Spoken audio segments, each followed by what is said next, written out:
Alright, what is up everyone? Rubenakayoshii here, back with another Clubhouse Adventures, joined with Noah, who's actually top 10 on leaderboards for best wave. And we're going to go ahead and start off this Clubhouse Adventure by building his base. So right here, we're going to go ahead and click accept. And then momentarily right here, we're going to go ahead and switch from my inventory to his.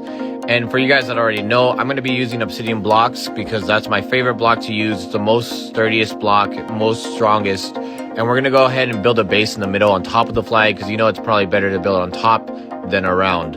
And from this point on, we're going to go ahead and add a couple of porches on top or balconies, whatever you want to call it. And we're going to go ahead and add some turrets on top as well. And I think we're going to go ahead and add about 8 bunker turrets right here. But from this point, I think we're going to add probably 4 more to make it 12. So we're going to add a little bit more on top right here. And we're going to have 4 pillars heading sky high. From this point on, we're going to go ahead and actually map out a different layout. Since Noah here is actually a player that's been playing for a while, I'm going to be able to do a more unique build for him since he has more resources and more bunker turrets. And right here, we're going to be using marble and obsidian to make like a staircase, a very big one. The staircase is going to go all the way to the back, and that one random block you see right there is going to be a pillar that we're going to show right here. And so this is going to be our triangle. Pretty much this is going to be one of the main forces that are going to pretty much defend against the lower waves. It should last until the higher waves as well, but you just never know with these kind of builds, you know. And so from this point on, we're going to go ahead and add some killer turrets as well. He only has 6, so we're going to put him in strategic locations. And from this point on, we're going to go ahead and move on and place some bunker turrets as well. Due to the fact that me and him do play this game often together, we were able to get enough bunker turrets for this build.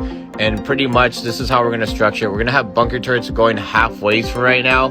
We might add more later. We're just going to go ahead and see what else he has. But for right now, we're going to just put it halfway down and see if it's going to actually hold. More than likely, in my opinion, I'm pretty sure this will actually be one of the more better builds that I have built anyone else. And due to that, it's mainly because of all the stuff that he has gotten over time. So from this point on, this is what it's going to look like for right now. And we're going to go ahead and switch over and get some other stuff as well. Right now, we're checking out the rocket turrets, mainly because I want to go ahead and add the rocket turrets to his build as well. But he does have other sufficient stuff as well. And the way we're going to do this is we're going to link all of these places all together. And the reason why we're going to link them all into a square formation is so in case if one of the pillars ends up falling, the whole design will not fall over. And from here, this point on, we're just going to go ahead and link it up into a square formation. And then the design in the middle, I decided to go ahead and try to do like a pyramid. And you guys are going to see it right here, how it's going to look right now. But we're going to go ahead and increase it a little bit more in the middle of the 4 pillars. So then we have a little bit more durability as well. And from this point on, we're going to go ahead and add a couple of rocket turrets to the side. So this is exactly how we're going to structure it. We're going to have a good amount of rocket turrets in the middle. And the reason why we're putting them so high is mainly because they have longer range than a lot of other weapons. Even though they take a long time to attack a zombie, they do have that distance. So that's why we're going to go ahead and go with the rocket turrets for that. And this entire build, pretty much, we're going to go ahead and put like pink all around it. Purple and pink we decided was going to be the layout here. And right here you see us adding a little bit more rocket turrets so you guys have an idea of how this pyramid's going to end up looking like. And to be fair, I think this is probably one of the more exciting builds I had. I never had anyone that had a lot of rocket turrets, and I'm actually pretty excited to go ahead and see how this is going to look.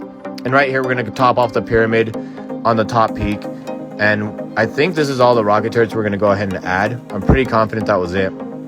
And so we're going to go ahead and change a little bit, and we're going to add some stairs to the side. So this one's going to be a unique build. We have torches in the middle with some stairs going down as well, just for design mainly. The stairs don't really add much. They do add health, but it's mainly there for the design.